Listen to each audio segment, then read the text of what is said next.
लाहौर बसंत festival हम किस तरह से बसंत को सेलिब्रेट करते हैं आज के इस ब्लॉग में मैं आपके साथ शेयर करूंगी हमारी संडे की रूटीन।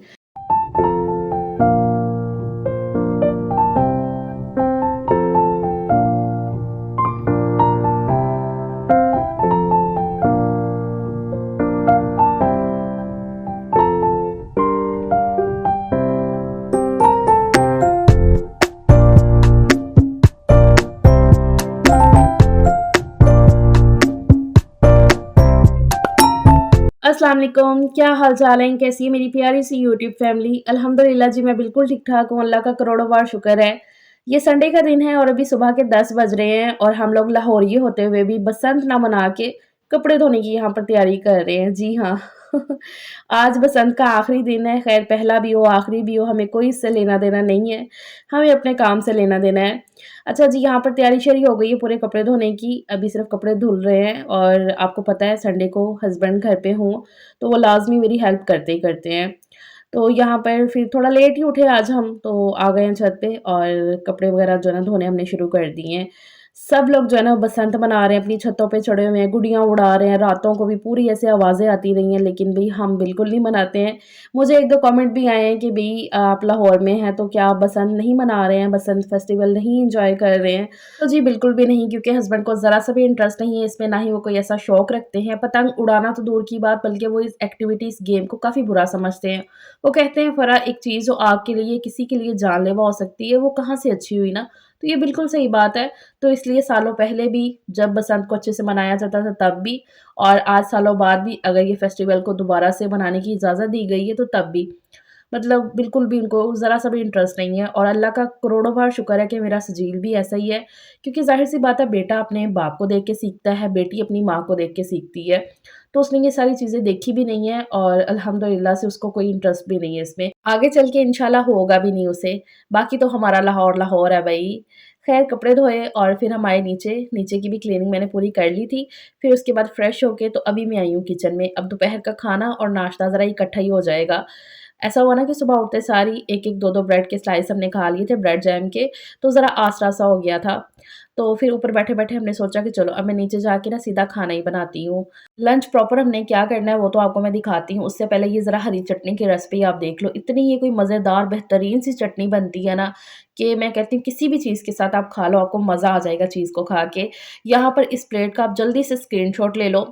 यहाँ पर जी मैंने ले लिया है ज़ीरा, लहसुन, सब्ज़ मिर्चें और अनारदाना। अनारदाने को मैंने धोकर, चीज़ों की क्वांटिटी मैंने अपने अंदाज़े से ली है और मुझे पता है मेरी सब बहनें ना अंदाज़े से सारे काम करती होंगी कुकिंग के, क्योंकि माशाल्लाह से इतना ज़्यादा तजुर्बा हो चुका है कि कभी भी ना चम्मच की ज़रूरत हमें पड़ती ही नहीं है, कि आधा चम्मच, 1 चम्मच वो है ही नहीं है। सब्ज़ मिर्चें मैंने अपने तीखे के हिसाब से ले लिए, क्योंकि चटनी वग़ैरह कोई भी हो ना तो वो थोड़ी तीखी हो तभी अच्छी लगती है। बाकी अनारदाना इसमें मैं कहती हूँ इतना इतना कोई मज़े का फ्लेवर लेकर आता है। अनारदाने को धोकर फिर मैंने यूज़ किया है, धोकर इसे यूज़ करें ना तभी सही रहता है। और साथ में इसमें मैंने लहसुन ऐड किया है 6-7 कलियाँ। छोटा लहसुन था इसलिए मैंने 6-7 ऐड की हैं, बड़ा लहसुन हो ना तो 3-4 भी काफ़ी हैं। ख़ैर जी, ज़ीरा वग़ैरह वो सब डाला और साथ में धनिया और पुदीना जो इसकी मेन चीज़ है ना, तो वो मैंने 1-1 मुट्ठी जितना लिया होगा, तो वो मैंने धो के रखा हुआ था, वो ऐड कर दिया इस ब्लेंडर के अंदर और थोड़ा-सा नमक ऐड कर दिया अपने हिसाब से और टमाटर इसमें ऐड करना था। तो टमाटर इसमें मैंने जो है ना क्यूब बना के रखे हुए हैं, क्योंकि फ्रिज में, तो वही मैंने 2 क्यूब निकाल के तो वो इसमें डाल दिए थे। हल्का-सा सिर्फ़ पानी डाला है और इसको जो है ना अब अच्छे से ब्लेंड कर लेते हैं। अच्छा, ये मेरा नया ब्लेंडर है, इसको मैं पहली दफ़ा यूज़ कर रही हूँ चटनी बनाने के लिए। तो अच्छा, इसकी ना प्राइस भी पूछी जा रही थी कि आप आपने ये कितने का लिया है? तो ये मैंने 2200 का लिया है ब्लेंडर जूसर, 2200 का। अच्छा, इसमें मैंने चटनी पहली दफ़ा बनाई थी। मेरा जो पहले वाला ब्लेंडर था ना, तो वो ज़ाहिर-सी बात है नई चीज़ का एक अपना हिसाब होता है। अच्छा, चटनी को ना आपने बहुत ज़्यादा महीन नहीं करना, जैसे मेरी हो गई है ना, इस तरह की ना महीन ना हो चटनी ना, तो और ज़्यादा अच्छा लगता है। वैसे तो चटनी कूंडी डंडे में पिसी हुई ज़्यादा मज़े की लगती है, लेकिन अब तो सालों हो गए हैं कूंडी डंडा, वो सील-बट्टा इस्तेमाल ही नहीं कभी किया है।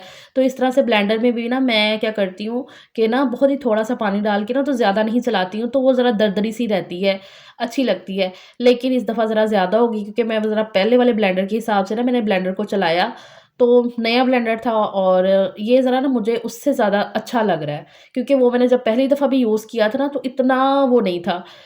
तो ख़ैर अब देखो चीज़ को जैसे-जैसे इस्तेमाल करो ना वैसे-वैसे उसका पता चलता है। अभी तो पहली दफ़ा इसमें मैंने चटनी बनाई तो काफ़ी महीन हो गई थी, मतलब इतनी देर में शायद ना चलाती तो इतनी महीन ना होती। ख़ैर मैंने इसको जो है ना इस तरह से जार में निकाल लिया और चटनी वग़ैरह कोई भी हो ना तो ज़्यादातर शीशे के जार में निकालो ना तो वो सही रहती है। तो बस इसको मैंने निकाल लिया है, इस जार के अंदर ढक्कन बंद कर दिया है और रायता भी मुझे बनाना था, तो दही के अंदर मैंने जो है ना थोड़ी-सी ये चटनी भी ऐड कर दी है, जो जग में लगी हुई थी, तो वो रायता भी तैयार हो गया है और चटनी भी बना के मैंने रख दी है। सबको शदीद वाली भूख लगी हुई थी, क्योंकि नाश्ता किसी ने प्रॉपर किया नहीं था और मुझे काम करते-करते 12:30 बज गए थे। इसलिए ना नीचे आके फटाफट से मैंने पुलाव की तैयारी की पहले, पुलाव बनाने के लिए रखा। सबका चावल खाने का दिल कर रहा था, तो मैंने देखा फ्रिज में थोड़ा-सा चिकन पड़ा हुआ था, तो मैंने क्या किया आलू और चिकन का पुलाव बना लिया। पुलाव बन चुका है पूरा, अब मैंने कहा साथ में कटलेट्स भी फ्राई कर लेती हूँ। और किस-किस के बच्चे ऐसे करते हैं, जब उनको शदीद वाली भूख लग जाती है ना, तो बस माँ के सर पे सवार हो जाते हैं जाके कि बस अब हमें खाना दे दो, अब बर्दाश्त नहीं हो रहा। तो वही वाला सजील का सीन हो रहा था कि वो मेरे पास आके खड़ा हो सारे गया। कर लो फिर कटलेट्स ना अब। मेरी हानिया के लिए 2 छोड़ दो। हाँ मेरी रख रही थी। चलो तो। देखो ज़रा मैं कहती हूँ माँ-बाप को अपने एक-एक बच्चे की कितनी फ़िक्र होती है। ये कटलेट्स का लास्ट का पैकेट बचा था, तो अभी फ्राई करते हुए ना इसमें से मैंने 2 बचा लिए हैं। मैंने कहा ये मेरी हानिया आके खाएगी और मेरे पीछे से सलीम भी ऐसे बोले हाँ, हाँ रख मेरी धी वास्ते वो आके खाएगी। हानिया मैडम फिर से गई हुई है ना नानों के घर पे, उसका यही है, उसको छुट्टियाँ हैं ना तो वो घर नहीं बैठ सकती। उसको ये होता है बस मुझे नानो घर, नानो के साथ उसकी बहुत ज़्यादा अटैचमेंट है। खाला साथ, नानो साथ, स्पेशली नानो साथ। बहुत ज़्यादा उसका लगाव है माशाल्लाह माशाल्लाह से। अब तो मैडम कह के गई है कि मम्मा खाला की शादी के बाद ही अब मैंने वापस आना है। मैंने कहा हानिया बस कर दे। तो इसलिए ना हम कह रहे थे कि ये हानिया के लिए कि वो जब भी आएगी ना तो वो खाएगी कि उसका भी हिस्सा है। होता है ना एक कि बाकी सब खा रहे हैं, तो इस तरह से। ख़ैर यहाँ पर तीनों बाप-बेटा मेरे सर पे सवार होके पीछे खड़े हुए हैं। अब मैं फटाफट से इनको खाना सर्व कर देती हूँ। पुलाव तो बन गया था, मैं सजील को तब से लगी हुई थी कि बेटा मैं आपको देती हूँ डाल के, आप तो खाना शुरू करो, कटलेट्स बन रहे हैं तो मैं देती हूँ आपको फ्राई करके। लेकिन ये होता है ना कि जब सलीम घर पे हो ना तो फिर सबकी हमारी यही कोशिश होती है कि सभी इकट्ठे बैठ के ज़रा खाएँ तो अच्छा लगता है, काफ़ी सुकून-सा मिलता है। अदरवाइज़ तो ऐसा होता है ना कि मैं बना रही हूँ तो बच्चों को देती जाती हूँ, तो इस तरह से करके।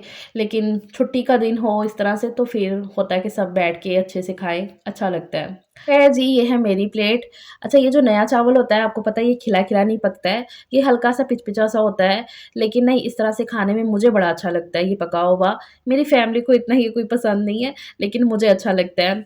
अच्छा ये चटनी बनाते-बनाते ना मैंने ये सोच लिया था कि मैं इस तरह से खाऊँगी, रायते के साथ नहीं, मैं इस तरह से खाऊँगी। इस चटनी को सूखी रोटी के साथ, पराठे के साथ, सादा चावलों के साथ, ऐसे पुलाव के साथ, किसी भी चीज़ के साथ खाओगे ना, इवन कि रूखा भी आपको खाने पे ना ये मजबूर कर देगी चटनी, इतनी ये मज़े की लगती है। और इस तरह से खा के मैंने आज आपके मुँह में लाज़मी पानी लाना है ताकि आप ये चटनी बनाओ और खाओ। मुझे पता है मेरी बहनें बनाती होंगी, लेकिन सबकी ना एक अपना-अपना तरीका होता है। अगर आपने इस तरह से कभी ट्राई नहीं ना किया, अनारदाना लाज़मी ऐड करिएगा, वो स्किप ना करिएगा, बहुत मज़े की लगेगी। और इस तरह से ऑप्टिमम बाइट बनाओ और खाते जाओ, अल्लाह ताला का शुक्र अदा करते जाओ। बाकी मुझे तो इस तरह से हाथ के साथ चावल खाना बड़ा अच्छा लगता है, एक सुकून-सा मिलता है अल्हम्दुलिल्लाह से। ख़ैर जी, अल्लाह का शुक्र अदा करके खाना-शाना खाया हमने और फिर हमने कहा इतनी मेहनत करके ये जो कपड़े धोए हुए हैं ना, ये कहीं गिर के गंदे ना हो जाएँ, इनको ले आएँ जाके। क्योंकि सूख तो गए थे, ये हवा चल रही थी तो मैंने कहा उड़ ना जाएँ। क्योंकि लाहौरियों ने पहले दिन बसंत की इतनी कोई दुआएँ माँगी हैं कि हवा नहीं चल रही है, दूसरे और तीसरे दिन बहुत ज़्यादा हवा थी।